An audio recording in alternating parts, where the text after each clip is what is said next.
Namaste, friends. Friends, joining us today, direct descendant of Jagat Guru Srimad Vallabhacharya Mahaprabhuji, a spiritual master, mystic, visionary, poet, actor, producer, singer, composer, music director, and social activist. He is the chairperson of Please Smile NGO, and the catchline of this NGO is joining the heart first, then the hands. He is a vice chairperson of Sri Nidhi Charitable Trust. He is a member of Animal Welfare Board of India, vice president of Seva Tirth, Asia Ranking NGO. It's a homeopathy mobile hospital. He is an honorary member of Lions Club and a member of BJP. He is owner of Kala Nidhan Puraskar, Kala Rasik Club Entertainment Club, Chakraraj Films Company, Sur Music Group, and Hindu समाज और सनातन धर्म को मानने वाले, ऋषि और कृषि संस्कृति को मानने वाले. He preaches, teaches and learns. So according to him, कला बिना श्री कृष्ण अधूरे है और श्री कृष्ण बिना कला अधूरी है. बिल्कुल वैसे ही हमारे आज के गेस्ट है, a versatile personality. So let's welcome कथा सत्संग वचनामृत एवं गीत संगीत के सम्राट, परम पूज्य गोस्वामी 108 श्री पंकज कुमार जी महाप्रभु जी. सो वेलकम पंकज कुमार जी, नमस्ते. का एक इतिहास है 543 इयर्स का. So please would you like to share that? Of course, actually Sanatan Dharma में जो 5 मुख्य आचार्य हुए उसमें वल्लभाचार्य जी जो हुए, और उनके हम डायरेक्ट डिसेंडेंट हैं. और वो डिसेंडेंसी रूट जो है वो करीबन 543 इयर्स से चलता आ रहा है. And this is the only family on the earth, 5 आचार्य कुल में से, जिनको वल्लभ कुल के नाम से जाना जाता है. और यही एक परिवार ऐसा है आज के जो डायरेक्ट डिसेंडेंसी में है. This is the brief history of the 543 years of the direct descendancy. और बहुत ही कम उम्र में उनको, हम जिनके रूट से हैं, उनको अखंड भूमंडलाचार्य जगत गुरु श्रीमद वल्लभाचार्य महाप्रभु का टाइटल दिया गया by all the acharyas. And so that is what we are carrying and that is what we are following right now. जिन्होंने पुष्टि मार्ग का प्रादुर्भाव किया इस भूमि पे, इस सृष्टि पे. पुष्टि मार्ग यानी कृष्ण भक्त श्रीनाथ जी के जो फॉलोवर्स हैं वो सारे पुष्टि मार्ग के भक्त हैं. तो आप कथा सत्संग के भी सम्राट है, और जहां तक मुझे मालूम है विदाउट एनी चार्ज आप कथा वगैरह करते हैं आप सब. Is it true? मैं एक बात कहना चाहूंगा कि मैं उसको कथा के फॉर्म में नहीं करता हूँ और न मैं सम्राट हूँ.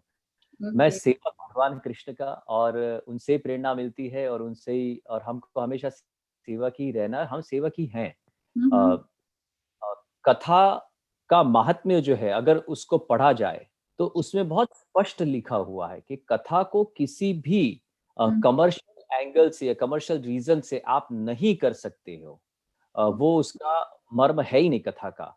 इसी के तहत मैंने जो भी वांचन किया है, जो भी सब्जेक्ट्स पे मैंने बहुत डिफरेंट सब्जेक्ट्स पे काम किया और पढ़ा, आज भी पढ़ रहा हूँ और जिंदगी भर पढ़ता रहूंगा. तो वो जो उसको सत्संग के फॉर्मेट में हमने किया, कथा के फॉर्मेट में नहीं किया, सत्संग के फॉर्मेट में किया. और डेफिनेटली विदाउट चार्ज ही होना चाहिए, विदाउट चार्ज ही किया है.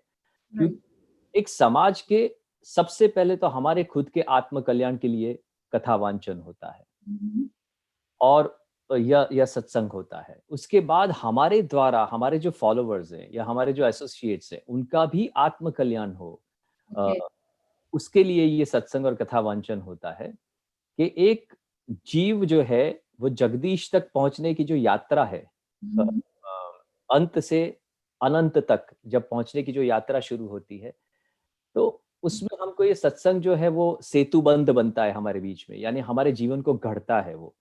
और हमारे वाणी, विचार और वर्तन, जिसको हम मानसिक, वाचिक और कायिक कहते हैं, तो वो तीनों का प्रॉपर चैनलाइज करना और उस पे फॉलो करना, उसको समझना, उसको एडेप्ट करना और उस पे आचरण करना. जैसे श्री कृष्ण कहते हैं गीता में कि कर्मण्येवाधिकार रस्ते माँ फलेषु कदाचन, कि हे जीव तू तेरे अच्छे सत्कर्म करता जा, फल की चिंता छोड़ दे, राइट।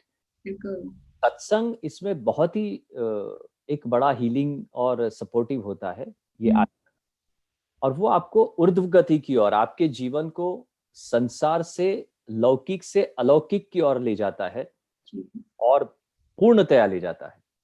तो उसको हमारे आत्म कल्याण के लिए, हमारे साथ जुड़े हुए लोगों के आत्म कल्याण के लिए, पूरी जीव सृष्टि के आत्म कल्याण के लिए और साथ में समाज के उद्धार के लिए और समाज के उत्थान के लिए ये मैं करता हूँ, जिसमें कहीं पे गरीब बच्चों को कुछ अगर सपोर्ट करना है तो मैं करता हूँ, या ऐसे कोई भी ऐसे कारण हो कि जो समाज या उनके किसी के जीवन के उत्थान या उनके आत्म कल्याण के लिए, तो मैं डेफिनेटली करता हूँ और तो ही मैं करूँगा।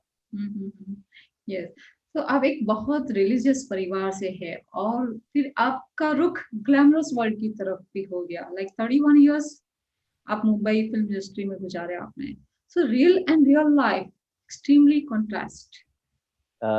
सपना जी, आपने बहुत ही प्यारा प्रश्न पूछा है, मेरे दिल को छूने वाला। यस।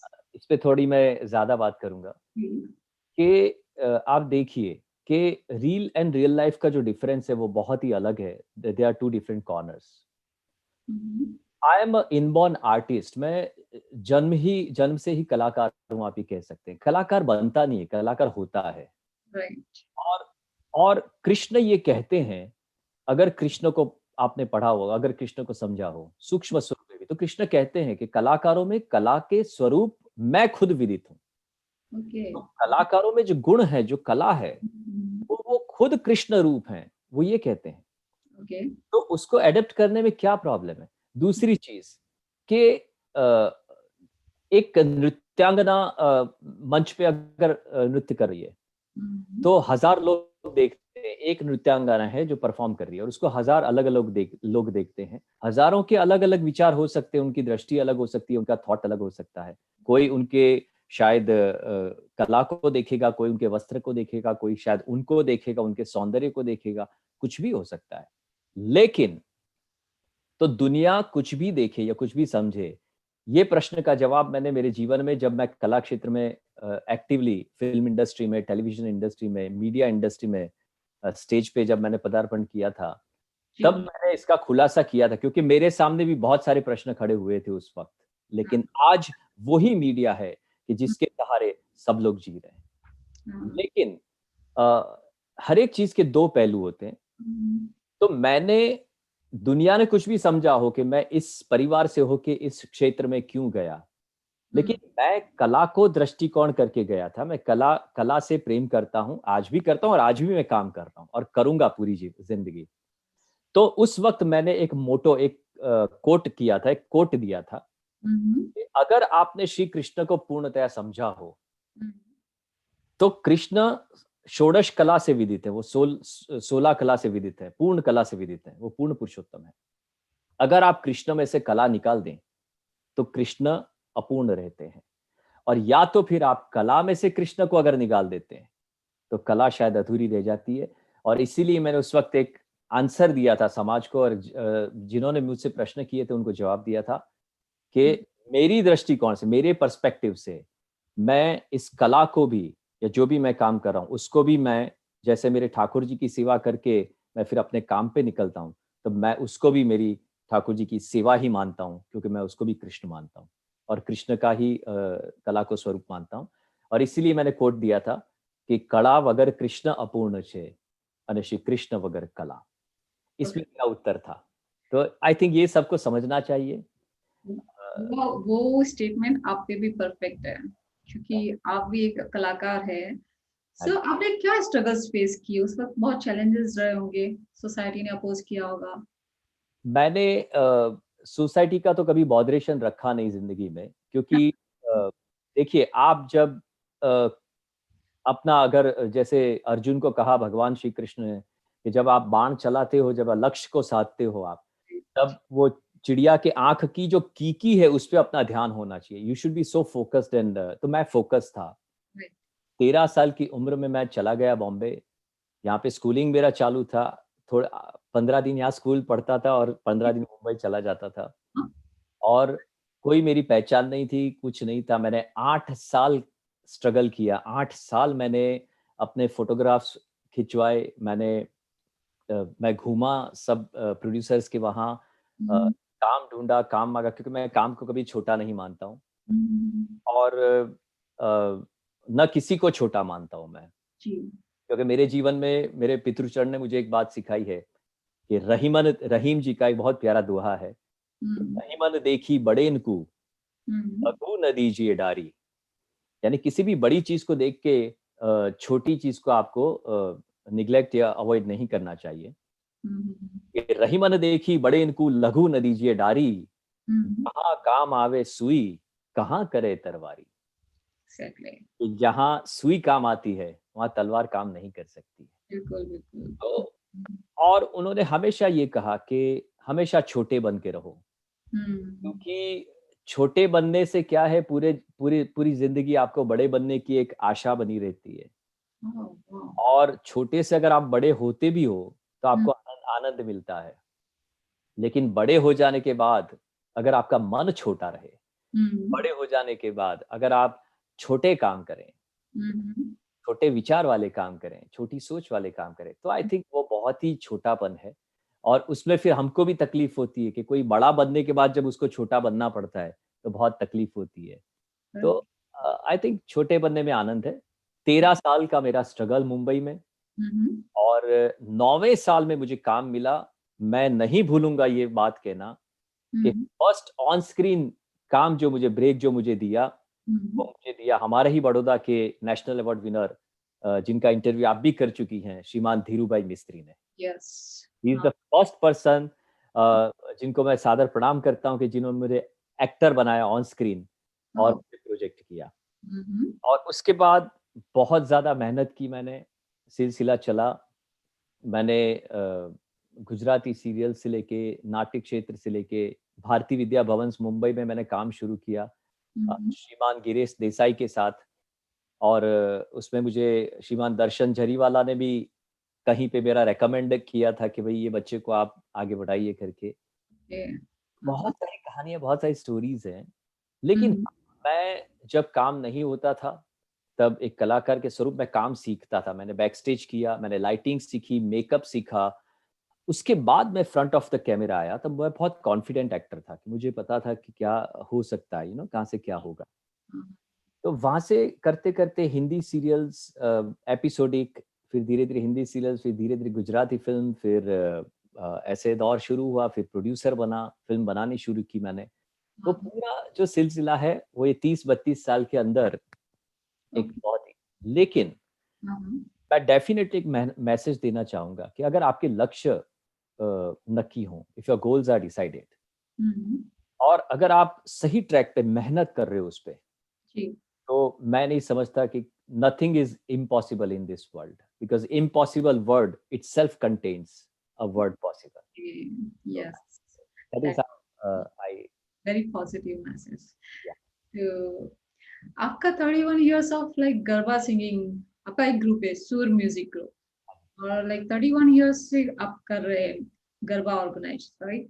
तो आपका एक मोस्ट फेमस सॉन्ग है जो मुझे सुनना है, जाग रे मालन जाग। बिल्कुल। और इसका भी एक बहुत अच्छी इसकी एक बैकग्राउंड स्टोरी है।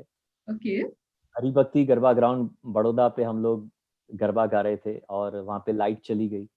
ओके, पब्लिक ने बहुत डिमांड की कि कुछ सुनाइए, सुनाइए करके, तो एक एक फ़ेज़ चालू हुआ था, उसमें एक माइक चल रहा था।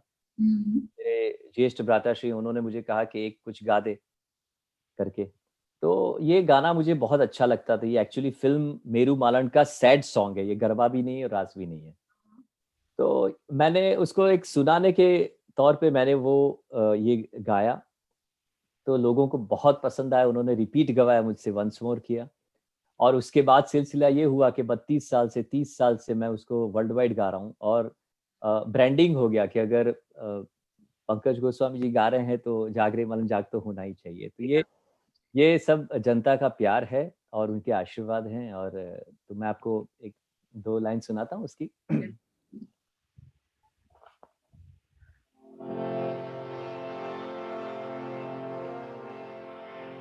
जागरे मालण जा,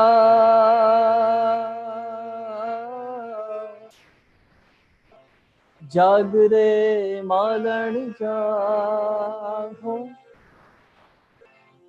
जागरे तारो मेरू जगाड़े, जागरे मालण जा, हे मालण जाग, हे मालण जाग, हे मालण जाग, जागरे मालण जाग, जागरे मालण जाग, जागरे तारो मेरू जगाड़े, जागरे मालण जाग। ब्यूटीफुल। ये तो परफेक्ट गरबा का सॉन्ग लग रहा है। आप बोल रहे सैड सॉन्ग है लेकिन ये सैड सॉन्ग है और इसको हम लोगों ने उस दिन गाया और फिर बाद में ये ट्रेंड बन गया। ये गरबा में ये हमारे ग्राउंड पे गाया ही जाता है। आज भी मैं गाता हूँ उसको। yeah. So in fact what? Yeah. In fact मैं 12 साल अब्रॉड ट्रैवल किया हूँ नवरात्रि करने में। Uh-huh. मैंने ऐसे-ऐसे कंट्रीज में, स्टेट्स में गरबे किए जहाँ पे उनके हिस्ट्री में पहली बार गरबे हुए। Oh wow. जैसे Uh-huh. कि वेस्ट इंडीज में मैंने जमाइका में गरबे किए, फिर बेलीज में मैंने गरबे किए, वेनेजुएला में मैंने गरबे किए, 4-5 साल अमेरिका गया, 2 साल दुबई गया और अफ्रीका गया मैं। तो वहाँ पे भी मुझे ये जागरे मन जाग गवाया जाता था और Right. आज भी गाता हूँ। It's a pleasure, it's a Yeah. Love from audience. Yes. So what's closest to you? Lord Krishna. Lord Krishna. Right. Yeah. तो आपके लाइफ के विजन और मिशन क्या क्या है? मेरे लाइफ का मिशन पहले मैं बताता हूँ। हम्म, मेरे लाइफ का मिशन बहुत बड़ा है और मुझे लगता है मेरी ज़िंदगी छोटी है उसको पूरे करने में। हम्म, तो मैं प्रभु कृष्ण से ये विनती करूँगा कि मुझे वापस ऐसा ही कोई जन्म मिले कि जिसमें मैं अपने मिशंस अगर नहीं पूरा कर पाया तो मैं करूँ। तो जी, ऐसा है। मैं चाहता हूँ, मैं बहुत ही ज़्यादा पैट्रियोटिक हूँ। हम्म, मैं बहुत ज़्यादा पैट्रियोटिक हूँ। मेरा लाइफ का एक मिशन ये है, पहले विज़न बताता हूँ मैं। मेरा विज़न ये है हम्म, कि every human on this earth hmm, smile. Every human on this earth should smile, and that particular smile should not be a face wearing, it should be from the within. It should be from the within. अंतर्मन हंसना चाहिए, वो आनंद में रहना चाहिए। ये मेरा vision है टुवर्ड्स द लाइफ। हम्म, और उसके लिए फिर मैंने मिशन लॉन्च किया, प्लीज स्माइल। और उसके लिए फिर मिशन से मैंने काम शुरू किया कि हम्म, अ, कहते हैं कि दुनिया जिसे कहते हैं कि जादू का खिलौना है, हाँ, मिल जाए तो मिट्टी है और खो जाए तो सोना है। तो हम्म, जिसके पास अगर कोई चीज़ होती है तो उसकी उसको ज़्यादा कभी कीमत नहीं होती। यस, लेकिन जिसके पास जो चीज़ नहीं होती है, हम्म, अगर उसको मिल जाए अचानक से, तो वो पूरी ज़िंदगी उसको याद रखता है, दिल से लगा लगा के रखता है और उसको अ, बहुत मूल्यवान समझता है ना? तो इसके तहत मैंने प्लीज़ स्माइल एक एनजीओ स्टार्ट किया राइट, कि जिसमें day to day utilities, day to day जो ज़रूरियात हैं इंसान की, टू द नीडफुल्स, उसको हम प्रोवाइड करते हैं। जैसे किसी के यहाँ 1 साल का हमने लाइट का बिल भर दिया, किसी के यहाँ 1 साल का अनाज भर दिया, किसी को साइकिल दे दी, किसी का बर्थडे हमने सेलिब्रेट किया और उनको एन्जॉय करवाया। तो ऐसी जो भी नीडफुल चीज़ें हैं, वो हम सपोर्ट करते हैं और हम मेरा उद्देश्य यही है कि उनके अंदर एक भाव ऐसा जागे कि कोई तो है जो उनकी बात सुनता है, या कोई तो है जो उनको देखता है या समझता है या सुन रहा है। और वो कोई कौन है? तो ना वो मैं हूँ, ना मेरी टीम है प्लीज़ स्माइल की। वो जो है, वो ईश्वर है, वो कृष्ण है, जो आपकी बात सुनता है। बस ये थॉट एक अंदर उजागर करने के भाव से अ, मैंने ये मिशन चला रखा है, बहुत सारे मिशंस हैं मेरे। तो अ, ये मेरा एक मिशन है और विज़न है towards the life in nutshell. Yes. And so I want everyone to smile from within, you know? Yes, so बिल्कुल, yeah, I don't know how in a one birth I can manage this और definitely आपका mission है। तो आपने अभी बताया कि आप बर्थडे भी सेलिब्रेट कर बच्चों की करवाते हैं, तो so what do you think, candle blow करना चाहिए हमको? बिल्कुल नहीं करना चाहिए। बहुत प्यारा प्रश्न पूछा है आपने। ओके। देखिए, मैं जो भी सत्संग करता हूँ या जो भी मेरे प्रचार-प्रसार विश्व स्तर पे जो चल रहे हैं या जो भी मैं प्रवचन वगैरह करता हूँ, उसमें मैं बहुत स्ट्रांगली ये हाइलाइट करता हूँ कि हमारी भारतीय संस्कृति जो है, इंडियन कल्चर जो है, which is our origin culture, मैं बहुत ज़्यादा हमारी ऋषि और कृषि संस्कृति पे भार देता हूँ, कि हम वापस वहाँ आ रहे हैं धीरे-धीरे। लेकिन हमारा जो यूथ है, हमारा जो युवा वर्ग है, हमको क्यों सोने की चिड़िया कहा जाता था? बिकॉज़ हमारे यहाँ वेद, पुराण, उपनिषद, श्रीमद् भागवत गीता, रामायण, शास्त्र सब साक्षात विराजमान है। और वो जो ग्रंथ जो प्रीवियसली हम जानते हैं इतिहास के जला दिए गए, उसको नष्ट कर दिया गया। लेकिन आज भी जो हमारे पास है, वो अगर यूथ पढ़ ले, मैं आपको बता रहा हूँ कि कोई यूनिवर्सिटी में जाने की ज़रूरत नहीं पड़ेगी। वो इतने ब्रिलियंट, इतने चाणक्य हमारे यहाँ हुए, भगवान श्री राम हमारे यहाँ हुए, श्री कृष्ण हमारे यहाँ हुए, ठीक है? राइट। और सबसे ऊपर मैं कहता हूँ तो आज का अगर युग देखें तो श्रीमान नरेंद्र मोदी जी भी हमारे यहाँ हुए। यस। तो और अब्दुल कलाम जी भी हमारे यहाँ हुए, यू नो? तो यस। मैं ये कहना चाहता हूँ कि हमारे जो धर्म ग्रंथ हैं, वो हमारी पूंजी है, वो हमारा सर्वस्व, वो सबसे बड़ा ज्ञान है। उसमें से और आज तो इंटरनेट का ज़माना है, आपको सब नेट पे मिलता है, ईज़ी वर्ड्स में, ईज़ी लैंग्वेजेज़ में, आपको जो भी कम्फर्ट हो। तो हमारे यूथ को ये गीता पढ़नी चाहिए। Gita is a perfect life management system, it's a perfect administrative management system, it's a complete system of a management and administration of your life. आपको कोई कोर्सेज़ करने की ज़रूरत नहीं है और आप 25-25 हज़ार रुपए देके कोर्सेज़ करते हैं कि कैसे जिया जाए ज़िंदगी में, वो सीखें। कुछ करने की ज़रूरत नहीं है, आप गीता के 2 श्लोक पढ़ लीजिए, आपकी ज़िंदगी सँवर जाएगी। इतना दृढ़ विश्वास मुझे है हमारी गीता पे। तो मैं ये चाहता हूँ कि हमारी भारतीय संस्कृति जो है, उस पे हम लोग फ़ोकस करें, उसको पढ़ें। उसमें ऐसी बहुत सारी बातें हैं, जो अभी मैं एक सीरियल भी बना रहा हूँ, जिसका टाइटल है शुभ प्रभातम। और वो टाइटल से मैं सीरियल के द्वारा ये बातें पहुँचाना चाह रहा हूँ कि हमको तिलक क्यों धारण करना चाहिए? हमको क्यों स्नान करना चाहिए? हमको क्यों चरण स्पर्श बड़ों के करने चाहिए? प्रणाम क्यों करना चाहिए? ऐसी बेसिक्स बातें जो हैं, वो मैं उस सीरियल के द्वारा समझाना और उसमें मैं 3 बातें बताऊँगा। ओके। ज्ञान सिंपल नॉलेज, विज्ञान साइंस और प्रज्ञान रिलीजियस साइंस। तो तीनों का कॉम्बो करके and okay. best part will be how you can use it and utilize it, those knowledge as on today in day to day life. That's what I'm going to do it. Yes. उसमें आपके प्रश्न का जवाब मैं देता हूँ। हमारे यहाँ हमारी भारतीय संस्कृति में हमारे बच्चों को कुल दीपक माना गया है। वो कुल का दीपक होता है और उसी के प्रतीकात्मक स्वरूप हम लोग वो दिए को जलाते हैं, प्रगटाते हैं, प्रज्वलित करते हैं। राइट। तो जन्मदिन जो है वो हम एक मंगल दिन के हिसाब से उसका सेलिब्रेशन करते हैं, उसको मनाते हैं। अब आप सोचो कि दीप को बुझाना या अग्नि को बुझाना वो हमारे यहाँ अशुभ माना गया है यस।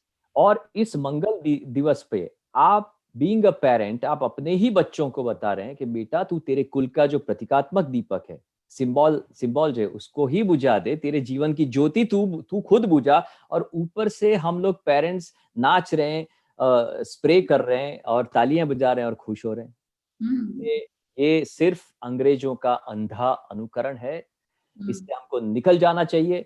मैं तो ये कहूँगा कि जो भी ये इंटरव्यू देख रहा है, वो इसी इंटरव्यू के साथ संकल्प ले ले कि आज के बाद हम हमारे फैमिली में या हमारे बच्चों या हमारे दोस्तों को ये मैसेज कन्वे करेंगे कि भई हमारी जो संस्कृति है वो दीप प्रज्वलित करने की है, दीप बुझाने की नहीं है।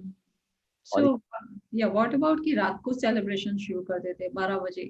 बहुत गलत है। हमारे यहाँ की जो प्रथा है, परंपरा है वो सूर्योदय से शुरू होती है और जिसको हम ब्रह्म मुहूर्त कहते हैं। हमारे यहाँ सब सारी चीज़ें ब्रह्म मुहूर्त में होती हैं। रात को तो निशाचर जो होते हैं, जब जो भी नेगेटिविटीज़ हैं, जो भी सब बुरी चीज़ें हैं, वो रात को भटकती हैं या वो रात को ज़्यादा एक्सपांडेड होती हैं। हमको नहीं करना चाहिए। ये 12 बजे वाला जो कॉन्सेप्ट है, उसको हमको तुरंत बंद कर देना चाहिए और हमको सुबह 4 बजे से 5 बजे, साढ़े 5 बजे के बीच में हमको अर्ली मॉर्निंग किसी को जगह के और कहना चाहिए कि ये भी मैं कहूँगा कि अभी हम लोग बरसों से एक कॉन्सेप्ट लेके चल रहे हैं जिसको हम लोग टेलीफोनिक कन्वर्सेशन में हेलो ग्रीटिंग्स देते हैं कि हेलो हम्म, हेलो, ये ग्रीटिंग्स देते हैं। सपना जी, मैं एक मिशन चालू कर रहा हूँ, शायद हम्म, आपके ही माध्यम से ये शुरू करें। चलिए, great. मैं सबसे हाथ जोड़ के विनती करता हूँ, गुजारिश करता हूँ, रिक्वेस्ट करता हूँ कि let's start doing Okay. Different greeting, let's start greetings differently. Hmm, जैसे आप जिसको भी मानते हैं, आप श्री कृष्ण को मानते हैं, आप श्री राम को मानते हैं, आप हम्म, अल्लाह को मानते हैं, किसी सिख को मानते हैं, गोविंद जी, गुरु गोविंद जी को मानते हैं, किसी को भी आप मानते हैं, आप उनका ग्रीटिंग्स दीजिए, उनके नाम से ग्रीटिंग्स दीजिए। और या फिर अगर आपको कुछ नहीं करना है, if you don't believe in that, if you don't want to do that, तो मैं दिल से कहूंगा कि सब रखिए बाजू पे, आप जय हिंद बोलिए, perfect. ग्रेट जय हिंद, भारत माता की जय बोलिए, वंदे मातरम बोलिए। This should be our Indian telephonic greetings towards the world and the phones we receive. ये मेरा आज से मैं मिशन आपकी चैनल से सपना इन सपना से लॉन्च कर रहा हूँ। तो Great. मैं जनता को विनती करता हूँ कि जितने भी लोग इसको स्वीकारें, वो एक बहुत बड़ा ये काम हो जाएगा कि जी। हेलो तो क्या, हेलो हाय, हेलो हेलो क्या, हेलो, ठीक बिल्कुल है, हेलो सही। अ, यस। तो आई थिंक, और जय हिंद बोलने से अ, हमारे जो मार्टियर्स हैं, हमारे जो सैनिक हैं, हमारे जो उनके परिवारजन, उनके बच्चे हैं, हमारे जो वीर जवान हैं, जिनकी बदौलत आज हम लोग इतना इंटरव्यू कर रहे हैं और बैठे हैं और बोल रहे हैं और जी रहे हैं। तो आई थिंक उनको भी एक बहुत बड़ा समर्पण होगा ये, ऐसा मेरा मानना है। तो मैं ये मिशन के साथ सबसे पहले आपको आज की ग्रीटिंग देता हूँ। जय हिंद, जय भारत। जय हिंद, जय भारत। आपको भी। तो ये इससे हमको एक्चुअली गर्व होना चाहिए हमारी कंट्री में। हमको किसी और कंट्री को फॉलो नहीं करना चाहिए। बिल्कुल। एक्चुअली हमने हमारा फॉलो करना बंद कर दिया। यस। इसलिए हमको दूसरों को फॉलो करने की ज़रूरत पड़ी, नंबर 1। नंबर हम्म, 2, आज फिर भी गुजरातीમાં કહેવાય છે કે ધોબી નહીં ઘરનો ને નહીં ઘાટનો, यस। ऐसा होता है। तो क्यों हम हमारा इतना वर्ल्ड वाइड रिच कल्चर छोड़ें, जो हज़ारों वर्ष की परंपरा है उसको छोड़ के, और हम ये अंग्रेज़ों के चक्कर में पड़े क्यों? आज पूरी दुनिया आज पूरी दुनिया भारतीय संस्कृति की वाह-वाह कर रही है, आज उसको फॉलो कर रही है, आप देखो। आज जर्मनी में संस्कृत सीखी जा रही है, फ्रांस में संस्कृत सीखी जा रही है। हल्दी का वो लोग सेवन कर रहे हैं, नीम का वो लोग सेवन कर रहे हैं। आज योग पूरे विश्व में फैल चुका है। तो ये सारी ऋषि संस्कृतियाँ हैं, बिल्कुल। ये सारी संस्कृतियाँ हैं। तो इसको हमको यंगस्टर्स को स्वीकारना है, उसको एडॉप्ट करना है, उसका आचरण भी करना है। बिल्कुल, और मेरे ख्याल से ज़्यादा हिंदी बोले सभी लोग। क्योंकि मैं देखती हूँ कहीं पे भी ऑफ़िस में जाती हूँ ना, बहुत से लोग बेचारे इंग्लिश जानते नहीं होते हैं। देखिए, मैं उस पे भी आपको कुछ कहना चाहूँगा हुँ, कि हमारे यहाँ सर की प्रथा चल पड़ी है। Sir, sir, sir ji, sir बोलते हैं हम लोग। As a respect we say it sir, okay to everyone. बहुत बड़े-बड़े कॉर्पोरेट्स में, बहुत छोटी-छोटी जगह पे या हुँ, स्कूल्स में या कहीं पे भी हम लोग सर बोलते हैं। हुँ, आपको मालूम है कि सर का मतलब क्या होता है?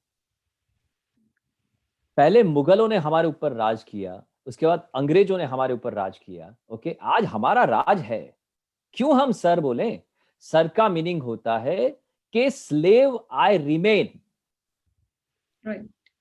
सर का फुल फॉर्म होता है S for slave, I for I, and R for remain. ये यस। अंग्रेजों ने दिया हुआ टैगिंग है। और हुँ, तो क्या आज 70 साल की आजादी के बाद भी हम क्या सर्वेंट हैं? अगर आपको रिस्पेक्ट देना है, आप नमन कीजिए, प्रणाम कीजिए, आप चरण-स्पर्श कीजिए, ये सारी हमारी प्रथा है, इसको लागू करिए। मैं तो ये कहता हूँ कि बड़ी-बड़ी ऑफ़िस के जो कॉर्पोरेट्स हैं हुँ, और जो बड़े-बड़े लोग हैं, जो प्रधान हैं हमारे देश के, उनको शुरुआत करनी चाहिए, और मेरा विश्वास है कि बहुत जल्दी ये होगा। डेफ़िनिटली होगा। तो आपका एक फ़ोटो देखा मैंने, उसमें लिखा है कि मैं भी चौकीदार हूँ। पहले प्रभु का, देन अपने देश का, या ऐसा कुछ है ना? हाँ जी, हाँ जी। मुझे आपने बहुत कहाँ अच्छा से लगा फ़ोटो। हाँ, बोलिए। देखा आपने फ़ोटोग्राफ? आपके फ़ेसबुक प्रोफ़ाइल में देखा मैंने। बिल्कुल, जैसे इसमें क्या हुआ था कि मैं राष्ट्रभक्त हूँ, ऐसा मैं हम्म। पूर्णतः मैं खुद तो मानता ही हूँ, हम्म। और मैं हूँ। तो उसके तहत मैं कुछ ऐसे संगठनों में जाता हूँ, ऐसे काम के लिए जाता हूँ, फ्रंट पे जाता हूँ, खुल के जाता हूँ, कि जहाँ पे हमारे राष्ट्र का हित हो, ओके। तो किसी इंटरव्यू में मुझे किसी प्रेस वालों ने पूछा कि आप क्या मोदी जी के भक्त हैं? ऐसा मुझे पूछा। ओके। तब मैंने उनसे कहा हाँ। कि हाँ, चौकीदार तो हूँ मैं भी, क्योंकि मैं भी चौकीदार हूँ, वो मिशन चलाया था मोदी जी ने। हम्म। तो मैंने कहा चौकीदार तो हूँ मैं, भक्त मैं भगवान कृष्ण का हूँ, हम्म। लेकिन राष्ट्रहित के बारे में जो हमारे माननीय प्रधानमंत्री के जो विचार हैं या उनका जो आचरण है, उसका बिल्कुल मैं फॉलोवर हूँ, और हम्म। इसीलिए मैं भी, अगर देश की बात आती है, तो मैं गर्व से कहूँगा कि मैं भी चौकीदार हूँ और रहूँगा। बिल्कुल। सो आपने गौरक्षक मूवी बनाई जिसमें आप लाइक सारे that has secured 4 awards, right? Gaurakshak movie, right? Yes. तो आप प्रमोट कर रहे हैं गोमय प्रोडक्ट्स को? बहुत ही बढ़िया प्रश्न आपने किया सपना जी। हम्म। देखिए, जहाँ हम ऋषि और कृषि संस्कृति की बात करते हैं, तो ऋषि की बात तो हमने थोड़ी की। जी। कृषि संस्कृति की जो उत्पत्ति है, कृषि संस्कृति का जो पूरा जो उसका प्रोग्रेस है या विकास है, वो गायों के ही तहत है। हमारा भारत देश जो है, पूरा विश्व है, मात्र भारत देश नहीं। शास्त्र कहते हैं कि गावो विश्वस्य मातरः, हम्म। गाय पूरे विश्व की माँ है। आज आप अंग्रेज के बच्चे हों या आप किसी के भी बच्चे हों या कुछ भी हो, आप अपने छोटे बच्चे को जब दूध पिलाते हैं, हम्म। तो सुबह क्या बियर पिलाते हैं आप? आप दूध ही पिलाते हैं ना उनको, चाहे कहीं का भी बच्चा हो, नॉर्मली दूध ही पीता है वो, राइट? बिल्कुल। तो हम्म। ये गाय जो है, वो मूलभूत हमारा पृथ्वी स्वरूप है, हमारी हम्म। धरती माँ जो है, तो हमारी जो विशिष्ट 9 प्रकार की माँ है, उसमें से गौ माता बहुत इंपॉर्टेंट है, मोस्ट इंपॉर्टेंट, बहुत नहीं मोस्ट इंपॉर्टेंट है। भगवान श्री रामचंद्र जी का प्रादुर्भाव, उनका प्राकट्य गाय के लिए हुआ है। हम्म। महादेव जी का प्राकट्य गाय के लिए हुआ है। कृष्ण स्वयं कहते हैं कि आगे गाय, पाछे गाय, इत गाय, उत गाय। गोविंद को गायन के बीच में ही बस वो भाव है, उनको गायन के बीच में ही अच्छा लगता है, वो तो है ही गोविंद गोपाल। तो बिल्कुल। बुद्ध जो है, बुद्ध भगवान जो है, वो भी गायों के लिए। तो सब कुछ गाय पे टिका हुआ है, और हम्म। गाय के जो चार चार चरण हैं, वो हम्म। धर्म के चार आचरण हैं। वो धर्म के चार चरण हैं, वो गाय के जो चार चरण हैं। तो धर्म जो है, वो चार चरण पे टिका हुआ है, हम्म। धर्म, अर्थ, काम और मोक्ष।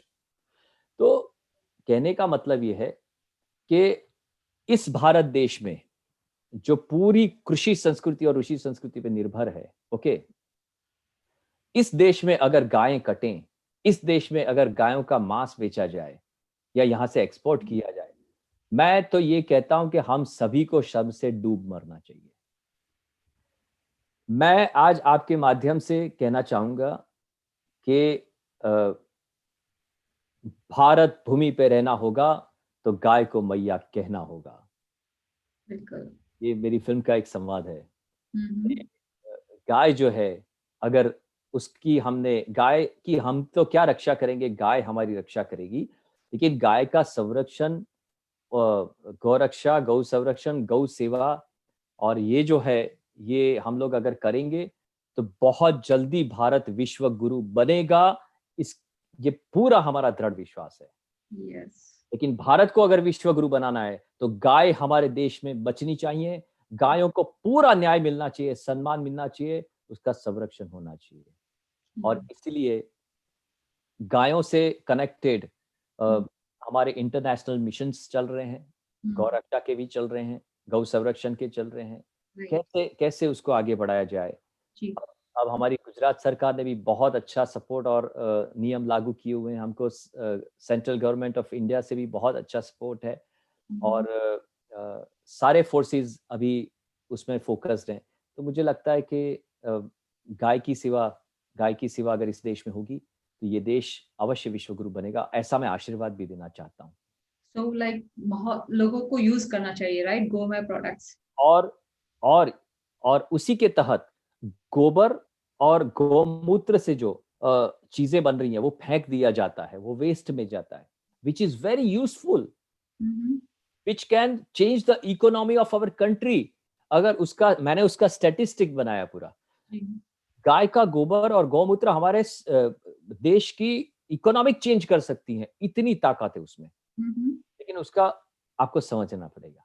तो उसको प्रिजर्व करके उससे हम लोग प्रोडक्ट्स बना रहे हैं, बहुत सारी संस्थाएं उसमें काम कर रही हैं, हम लोग उसका प्रचार प्रसार कर रहे हैं ताकि गौपालक जो हैं उनको भी सहायता मिले, गौसेवा हो इनडायरेक्टली और डायरेक्टली, प्लस एक बहुत ही नॉन पॉल्यूटेड प्रोडक्ट्स हमारे यूज में आए, डे टू डे यूज में, और ये चाइनीज बाजार जो है ये बंद हो जाए, और ये जो केमिकली ट्रीटेड जो चाइना मार्केट जो है बंद हो जाए, और हमारी गाय का जो सम्मान है वो पूरे विश्व में बढ़े। ऐसी भावना से हम लोग गौ प्रोडक्ट्स का प्रचार प्रसार कर रहे हैं।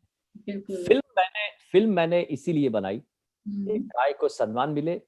मैंने सरकार श्री से पर्सनली 3 से 4 बार बात की, शायद आपने वो तस्वीर भी देखी होगी, आपने पोस्टर में रखा है कि इसको आप सपोर्ट कीजिए, तो वो भी सब हो रहा है। तो गौरक्षक फिल्म जो है उसका भी एक इतिहास ये बन रहा है कि it is the first ever film in the world history, not in the cinema history, it is the first ever regional film in the world history. ये पृथ्वी जब से बनी है तब से पहली फिल्म है कि गाय के जीवन पे बनी है एज अ फीचर फिल्म। सो ये भी गौ माता की कृपा है, और उसी वजह से गौरक्षक फिल्म बनी है। तो आपकी एक मूवी है मोक्ष, जिसको 2 पुरस्कार मिले, वो किसके बारे में है? मोक्ष जो है it's a family social story है। उसको 2000 में 2 अवार्ड मिले थे गुजरात राज्य सरकार के, और ये फिल्म बनाई थी, हमारे एक प्रोड्यूसर डायरेक्टर थे विक्रम जी करके, उन्होंने बनाई थी। मैंने अभिनय किया था उसमें, और this is a story between 3 brothers and a family. तो उस पे पूरी कहानी ये है मोक्ष जो है। ओके, दूसरी है मनमोती ने काश, that has secured 8 awards. My goodness. Yes, मनमोती ने काश in the same year, 2000. It got 8 in total awards of the film, to the film. It is a story about कि मन, मोती और कांच अगर एक बार टूट जाए ना, तो उसको जोड़ने पे कहीं ना कहीं गांठ लग जाती है, या तो सांधे हो जाते हैं उसमें, तो उसको टूटने नहीं देना चाहिए। It should B preserved very well, you know, in the life. And उसमें हमने सेंट्रल कैरेक्टर जो लिया वो स्त्री का लिया है, कि एक स्त्री जो है वो एक बच्ची है पहले, उसके बाद वो बड़ी होती है, बहन बनती है, फिर वो बीवी बनती है, फिर वो सास बनती है, फिर माँ बनती है, फिर दादी बनती है। तो इतने सारे वेरिएशंस और एंगल्स हैं वो स्त्री की जिंदगी में। तो उस पे एक बहुत ही बढ़िया कहानी, एक बाजारू औरत है, उसको भी हमने इतना सम्मान दिया है कि उसकी भी शादी करवाते हैं हम लोग फिल्म में, और उसकी बाकायदा नॉर्मल जो एक स्त्री की शादी के बाद डोली निकलती है, ऐसी डोली निकलती है, कन्यादान होता है उसका। तो उसको करके पूरी ये फिल्म बनाई थी। इसके राइटर डायरेक्टर मेरे मित्र थे, श्याम मित्र हैं, श्याम शाह, उनका बहुत बड़ा एफर्ट्स था, काफी जाने माने कलाकार थे। और ये फिल्म को 8 अवार्ड मिले थे 2000 में, 8 state award. Yeah, one is Kargil से Kanyakumari, that is soldiers movie, right? Kargil से कन्याकुमारी, हाँ, ये एक देशभक्ति पे बनी हुई फिल्म है जिसमें मैंने एक सोल्जर का किरदार किया है। और ये फिल्म बनाई है मनोज नथवानी जी ने, जो इसके डायरेक्टर हैं। तो वो भी एक बहुत अच्छा अनुभव रहा कि एक सैनिक, हम तो रियल लाइफ में थे लेकिन रियल लाइफ तो कंपेयर ही नहीं कर सकते, लेकिन एक फील लिया उसका कि भाई क्या हो सकता है अगर फिल्म में अगर आपको इतनी तकलीफ पड़ रही है तो बॉर्डर पे क्या होता होगा। सलाम है उनको, जय हिंद जय Bharat. Definitely, they deserve that. So something is there, connectivity with alphabet ER and R. What's that? Yes, that's a very Okay, I would like to know. ये आपने कहीं पढ़ा लगता है मुझे, या आपको पता लगता है कहीं से लगाया सारी जानकारी ली हमने। ऐसा है कि मैं जब छोटा था, I studied in Baroda High School, Vadodara, and Vidya Kunj later on. तो नमन है मेरे वो सब प्राध्यापकों, मेरे टीचर्स को, कि जिन्होंने मुझे पढ़ाने की कोशिश की, और पता नहीं मैं पढ़ा या नहीं पढ़ा, लेकिन कोशिश जरूर की उन्होंने। तो बड़ौदा स्कूल में जब एनुअल फंक्शन चल रहा था, उसमें हमारे प्रिंसिपल कुछ बातें बता रहे थे और सबको ग्रीट कर रहे थे कि भाई देखो हमारे स्कूल में से डॉक्टर्स निकलते हैं, इंजीनियर्स निकलते हैं, ये निकलते हैं, वो और वो सारे जो वर्ड्स थे, those words were ending with E R and R. Doctor R, engineer E R, ऐसे सारे जो उन्होंने डेजिग्नेशंस बताए वो सब ई आर आर थे।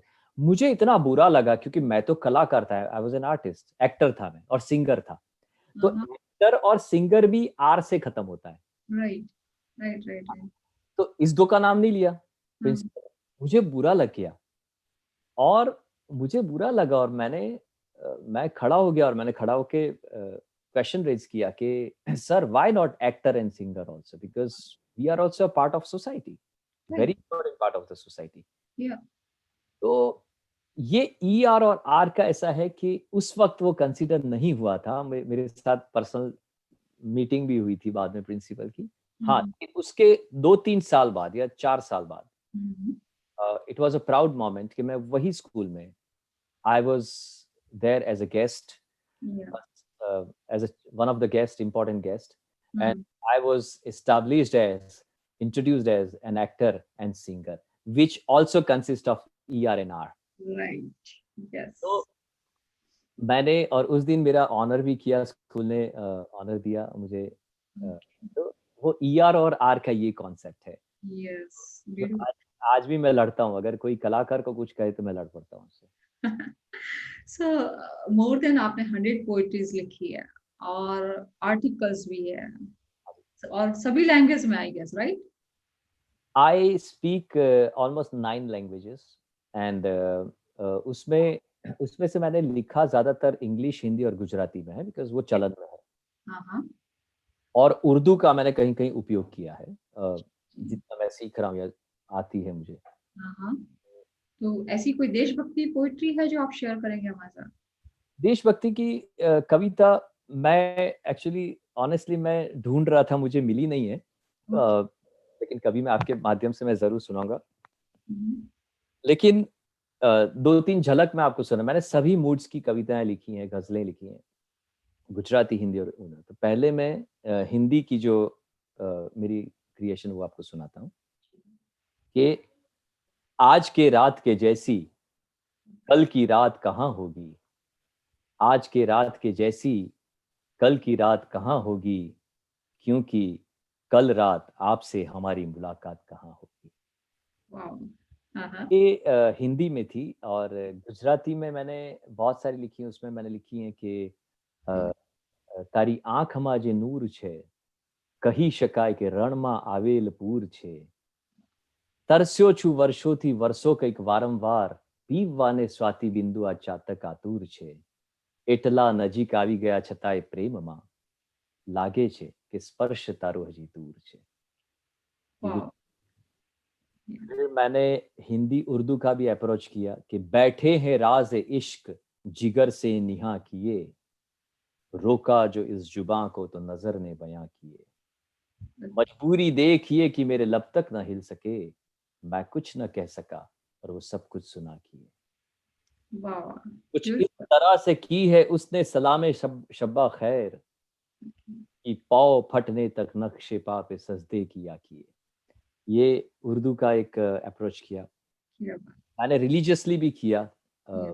किसी ने बहुत एक अच्छी बात आपको बताऊँ मैं सपना जी, किसी ने मुझे पूछा आपके जैसे कि आपने कृष्ण के ऊपर कोई कुछ नहीं लिखा? हुँ, तो मैंने उनसे कहा कि मैं कृष्ण के ऊपर कुछ लिख ही नहीं सकता हूँ क्योंकि कृष्ण से ऊपर कुछ है ही नहीं। राइट, कृष्ण सबसे ऊपर है। बिल्कुल। हुँ, तो हुँ। कृष्ण को अंदर में रख के और या कृष्ण के अंतर में उतर के कुछ लिख सकते हैं, कृष्ण के ऊपर नहीं लिख सकते हैं। बिल्कुल। तो श्री कृष्ण की प्रेरणा से ये रचना लिखी मैंने। हुँ, हुँ। मोर लाल मोर पींछ जेना माथे छे, हाँ एज श्री कृष्ण तारी साथे छे। हुँ, શ્વાસે શ્વાસે એનું સ્મરણ ને થઈ એને પૂર્ણ સમર્પિત, પછી તારા મસ્તિષ્ક પર નૃત્ય કરી એ કાલીય નાગ પણ નાથે છે. હા એ જ શ્રી કૃષ્ણ તારી સાથે છે. સ્નેહ થકી ભાગ્ય રેખાઓ પણ બદલે છે કૃષ્ણ. भाग्य की रेखा बदलना किसी के बस का रोग नहीं है। ना वो ज्योतिष बदल सकते हैं, हाँ आपको रास्ता दिखा सकते हैं, नहीं बदल तो नहीं सकते हैं वो। बिल्कुल। आपके कर्म शायद बदल दें या गुरु की कृपा शायद बदल दे, लेकिन हम्म, स्नेह ऐसी भगवान के साथ जो प्रेम होता है, वो प्रेम सब कुछ बदल सकता है। हम्म, तो स्नेह थकी भाग्य रेखाओं पण बदले छे श्री कृष्ण, जो આજે તું હોઠે ને મોરલી हाथे छे, हाँ એ જ श्री कृष्ण तारी साथे छे। क्या बात है। तो ऐसा ये भी लिखा हुआ है। तो So you are like multi-talented person. हाँ जी। बहुत या बहुत अच्छे से पोइट्री भी करते हैं आप। तो आपका इतना सक्सेसफुल करियर रहा है, उसमें बहुत से लाइक कुछ गेन भी होगा, कुछ लॉस भी होगा। एनी बिगेस्ट गेन और loss you want to share? See, my biggest gain is the love I receive from everyone. Okay, that's my biggest gain. Yes, yes. And my biggest loss is when I'm not able to love someone rightly. That's my biggest loss. Okay, so there are 5 questions for you and you have to answer it. Any favourite digit? Favorite digit? या। 9. 3 and 9. Multiples of 3 and particularly 9. Okay, favourite colour? Black. Kala. Favourite outfit? Tamrang. Okay, favourite alphabet? Favourite outfit जो मेरा है वो है very casual wear and very casual wear. मैं बहुत suit boot ये वो उसमें कुछ, हाँ मेरा ऐसा काम है तो मैं ठीक है अभिनेता हूँ, लेकिन बहुत कैजुअल वेयर मेरा आउटफिट है और मुझे जो अच्छा लगता है वो मैं पहनता हूँ, मैं किसी की चिंता नहीं करता। लेकिन I like wearing warm clothes, jackets, sweaters, mufflers, gloves, I like wearing. हाँ। फेवरेट अल्फाबेट है मेरा S. Yes. Okay, and what about favourite food? South Indian. South Indian, wow. हाँ। ओके, तो आपका आपको एक गाना और गाना होगा हमारे लिए। बिल्कुल। यस। मैं ये गाना क्योंकि मैं वो कविता नहीं सुना पाया हमारे देश के जवानों के लिए, तो मैं ये गाना आपके माध्यम से, आपके प्लेटफ़ॉर्म से, सोशल मीडिया के, मैं पूरे विश्व की जनता को, हमारे जो वीर बहादुर सैनिक हैं, उनके परिवारजनों को, हमारे जो कोरोना वॉरियर्स हैं, उनको, हमारे जो मार्टियर्स हैं, हमारे जो शहीद हैं, या अभी जो बॉर्डर पे फ़िलहाल जो हमारे लिए रक्षा कवच बन के खड़े हुए हैं, मैं ये गाना, ये 2-4 लाइनें उनको समर्पित करता हूँ देशभक्ति के तहत।